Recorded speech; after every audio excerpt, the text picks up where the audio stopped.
Aloha. Well, briefly, for a little while yesterday afternoon, a subtle smell of sulfur permeated the backyard. When trade winds broke down, we got a little bit of a whiff in here. But this morning, everything is different. The smell I have in the air today is grilling Portuguese sausage and hamburgers because it's Memorial Day. Yeah, Portuguese sausage smells a lot better than volcanic gas, I tell you. Things here on the island, as far as lava and explosions and eruptions and whatnot, are about the same as they have been going on for 3 weeks now. We had 2 eruptions last night at Halimau up here. One of them went 15,000 feet, another one went 12,000 feet. Woke up in the middle of the night, and the moon was bright orange. I couldn't quite figure it out at the time. It wasn't until I got up this morning and I realized that 15,000 foot high ash plume was what had done that to the moon. I did not catch a picture of it for you because it disappeared before I could get the camera out at 2 in the morning. So the clouds moved in over it rapidly. So that isn't visible, but I do have some photography this morning, a little bit here of from our driveway, watching the fissures down at Leilani Estates. It is now number 24, so there are more of them yet. More cracks on Highway 130. It's getting pretty close. They had steam coming out of the cracks and everything else to shutting down the last major route in the southern part of the island. The lava ran into the geothermal plant in the last 24 hours and has covered at least one of the wells. And so far nothing has happened. No hydrogen sulfide release or anything on that order. So that's ongoing and continuing. So we have more fissures. They are, as you can see here on this night shot, that the fissures are very productive. From our driveway 20 miles away, we can actually see the shower of lava going upward. Different openings in the fissures appear to be moving. The whole fire show seems to be heading west. This morning I got up and it was a beautiful sunrise, but then I turned my head to the southeast and I could see a huge curtain of fog in the air down that way. It's a pure smoky hill full of fog down in the southeastern part. Over in Loapuna, there's more fissures have opened up. You can see the gas in the atmosphere. I'm going to swing the camera from the southeast over here towards the east and the northeast.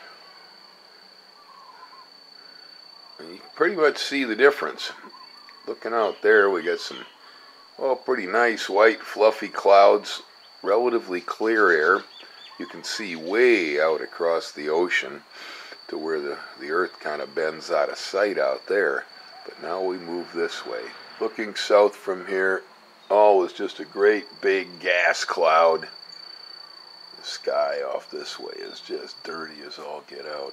Lucky for us, it's blowing around us, and we got that stuff coming in right there. I can breathe.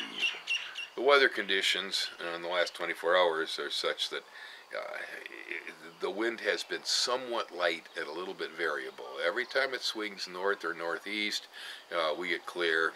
Every time it goes a little bit to the south, you can kind of sniff something.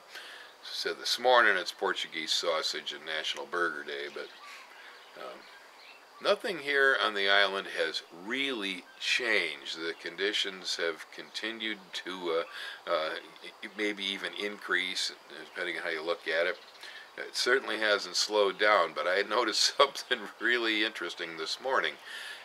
Watching the national news, and there was not one word about the Big Island.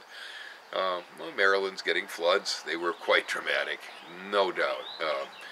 Hurricane Alberto appears to be heading for the Florida Panhandle. So there's all kinds of other stuff going on out there. I'm not even going to get into the other dumber stuff like happens in Washington. But So, we got competition for national disasters, and the news has to sell soap. But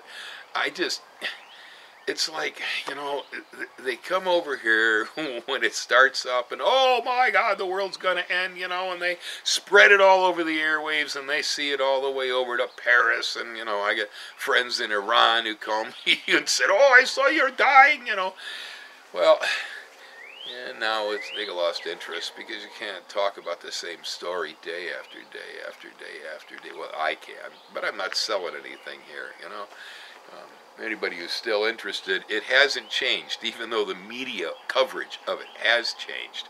The good news in that is that maybe if they stop reporting on it, maybe the tourists will come back because they won't realize that there's still eruptions on the island. That could happen. The other good news about it, though, is I think it really gives all of us a great object lesson as to how all this works. There kind of is no such thing as news. There's just whatever they decide to talk about. So, that's not good or bad. It's just indifferent. They're a business like everything else. Media is important, but they're out there to make money. We're boring now. Puna's back to being boring. I kind of like that. That's the way it's always been here. Nobody really cared very much about us being here, and that's a good thing. Now we've got our 15 minutes of negative publicity, and so, I don't know, maybe there'll be even less people coming here. I'm not going to be worried about the fact, that people are scared of Puna. You should be scared of Puna. This is the Wild West out here. There are wild pot farmers and Rastafarians with AK-47s and tripwires. There are wild hogs everywhere. You never know what you're going to run across when you enter the wild, woolly west of Puna. It is not a particularly civilized spot on the map, compared to most of the rest of the United States. So I stay out of here. It's full of volcanoes, bog, hippies, artists, cockroaches. We got lizards everywhere. Yep. So it's kind of a nice morning. Depending on how I feel, I might do a garden video today. Since nobody else cares about the lava, I think I'm going to stop thinking about it too. We'll see what we can do about carrots. Aloha. You all have a nice day.